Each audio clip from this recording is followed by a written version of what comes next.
Magandang araw mga kaibigan. Bigyan natin ng reaksyon itong post ni Joey Dibebre. Sabi niya, tawang-tawa ako sa explanation ni Attorney Claire sa suka. So ito yung exact word na Attorney Claire. Ang pinabili ng suka ay hindi naman talaga pinabili ng suka. Nakakalito. Pilit kong iniintindi anong ibig sabihin. Ang pinabili ng suka ay hindi naman talaga pinabili ng suka. Kung ganito, hindi ko narinig yung kanyang press conference o pagpapaliwanag. Ito, umaasa lang ako dito sa post niya. Ano bang pagkakaintindi nito? Pinabili ng suka ay hindi naman talaga pinabili ng suka. Nakakalito. Ay nako. Mayroon pang isang post na sino ba ito? Isang nag-post. Ito sa SMNI News naman ito. Tungkol pa rin sa kay Claire Castro. SMNI News 7 hours ago. PCO Undersecretary Claire Castro nilinaw na idiom lang di umano ang sinabi ni PBBM na nag-deliver ng suka ang ibang senatorial candidates. Yun, idiom pala. So ito, basahin ko yung exact statement ni Claire Castro.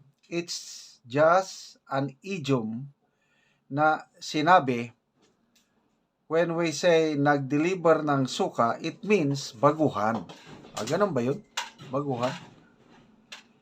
Wala pang alam masyado sa politika o sa proseso sa trabaho.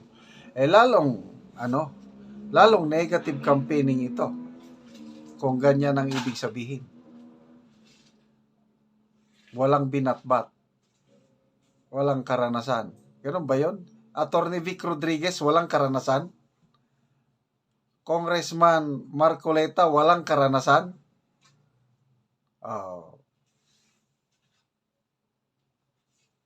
Kung tinamaan sila at tumatakbo sila at alam nating wala silang alam, grabe. Iyon na lang siguro. Ouch. And at the same time, dapat hindi nga sila tumakbo kasi hindi pwedeng gawing magpaka-apprentice sa pagiging senador. Wow naman. Sige nga. Punta natin si Manny Pacquiao. As a boxer, no questions. Grabe ang kanyang achievements. Grabe ang karangalang na ibigay niya sa ating bansa. But as a senator, sige nga, Attorney Claire Castro, anong alam ng isang Manny Pacquiao sa pagiging senador? Ganon din yung isa dyan, Senator Lito Lapid. I have nothing personal against Lito Lapid. Paborito ko ang kanyang pelikula. Nanonood ako sa kanyang mga pelikula. So, pagiging artista, no problem. But pagiging senador, ano naman ang kanyang nagawa bilang senador? Yun lang. Nagtatanong lang. Sinasabi na pinaka-the best daw ang kandidato sa alyansa. Okay, magbasa tayo. Okay, mga people who reacted. Yun. 7,900 reaction. Ang tumatawa is 7,600. Sana pansinin nyo itong mga people who reacted. Pinagtatawanan kayo. Nagpapaliwanag kayo hoping na maintindihan ng taong bayan bakit ay salita yan ng Pangulo. Ano ngayon? Pinapaniwalaan ba kayo? Halos 99% tinatawanan lang kayo. Ang nag-like lang sa paliwanag is 202. Okay, comments. Angkop mamukan. Sa sarili mo yan sabihin dahil attorney ka nga, pero parang di mo yata alam pinagsasabi mo. Kahit ano pang gawin ninyo, paninira sa Duterte, still Duterte pa rin kami. Okay, yung baguhan ang pinabili ng suka. Di naman siguro baguhan, may nabasa akong comment. Yung pinabili daw ng suka is kung sino yung, kasi pag nagagalit na ang mga magulang, pinapagalitan ng mga anak. Yan, dahil may kapalpakan. Mamaya sasabihin daw ng sa isang anak na matino, ay ikaw, sige na, bumili ka na lang ng suka. Pinabili ng suka para hindi niya na marinig yung galit o yung pagsermon ng mga magulang. Yan, nabasa kong comment, sa lugar daw nila ganun. Pag pinabili ka ng suka, matalino ka daw at masunurin. So, agree ba kayo yung paliwanag ni Atty. Castro ng pinabili ng suka is baguhan? Baguhan ba si Congressman Dante Marcoleta? Baguhan ba si Atty. Vic Rodriguez? Baguhan ba si Senator Bongo?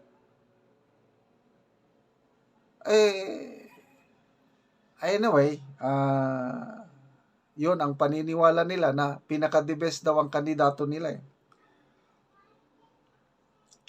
Nancy Chavez, ang simpleng idiom naman, it's character unbecoming for a highly respectable person to use such an idiom. Simpleng mamamayan lang po ako ng Pilipinas. Tahimik at walang gulo, pero galit at di na po ako masaya. Yan po. Marami na po ang hindi masaya. Kaya yung galit, frustration ng taong bayan, dinadala na lang through laugh emoji. Pakipaliwanag ko Atty. Claire Castro, bakit ang official Facebook page ng Pangulo natanggal na yung total number of reaction? Bakit ayaw niyong makita ng taong bayan ilan ang tumatawa sa kanyang mga post? Marami pa kayong dapat ipaliwanag. Kaya hihintayin pa namin ang mga paliwanag ninyo. Okay, mga kaibigan, salamat po sa inyong palaging panonood sa ating channel. Nakakatulong po kayo ng malaki sa Tribong Talandig dahil sa inyong panonood. Namimigay tayo ng yero at pako sa kanila para makapatayo sila ng kanilang bahay dahil sira-sira na ang kanilang bahay. Namimigay din tayo ng livelihood. Nagpapatanim tayo ngayon ng saging lakatan. Kung may itinanim, may aanihin. Panoorin nyo ang video na ito. Okay, kuya, may hapon. May hapon. Nag-abuno ka, kuya? Nag-abuno. Oo. Pila man na siya ka bangag? Upat na siya. Kay Patagman. Patag man rin siya. Oo. So, upat gyud. Upat kay Patagman. Upat. Oo, tag pila ka kumkumi mo nga abuno? Ang duha ka bangag, isa ka kumkum. Ay. Tag tunga-tunga ba? Oo. Ana na diyaw. Ang isa ka kumkum, duha gyud ka bangag. Oo, tag tunga-tunga. Tunga-tunga. Oo. So maayo magid kuya imong saging, yang tubo. Maayo na gyud kay bunungo naman. Oo. O kuha na gid si kuya. Maayo ang tubo sa iyang saging. Saging ni. Oo. O pila ni gani ka puno ang kuya imong 25 ni tanan. kining mga dagko na. Kining dagko na. Kadtong kuan wa pay dahon. Wa pay dahon, utsid ko na 180 na. 180. O kuan gid siya. Maayo gid nga pagkatubo. Nga saging. O pila gyapon na kabangag kuya? Upat ni siya kabangag. Upat gyapon kabangag. Atbang ni siya. Dito sa pikas, duha kay patag man ni siya. Oo. Pero kung bangilid ni siya, Oo. uling, so diri gyud to sa ibabaw. Oo. Diri og dito tulo.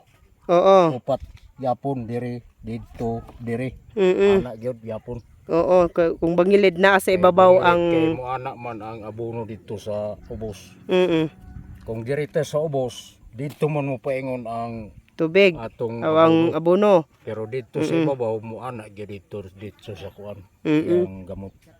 Mm. So ana na nga sistema. Nasa ibabaw kung kanang bangilid Kanang pero kung kuan patag at bang upat. Atbang gyud. Oo. Oo.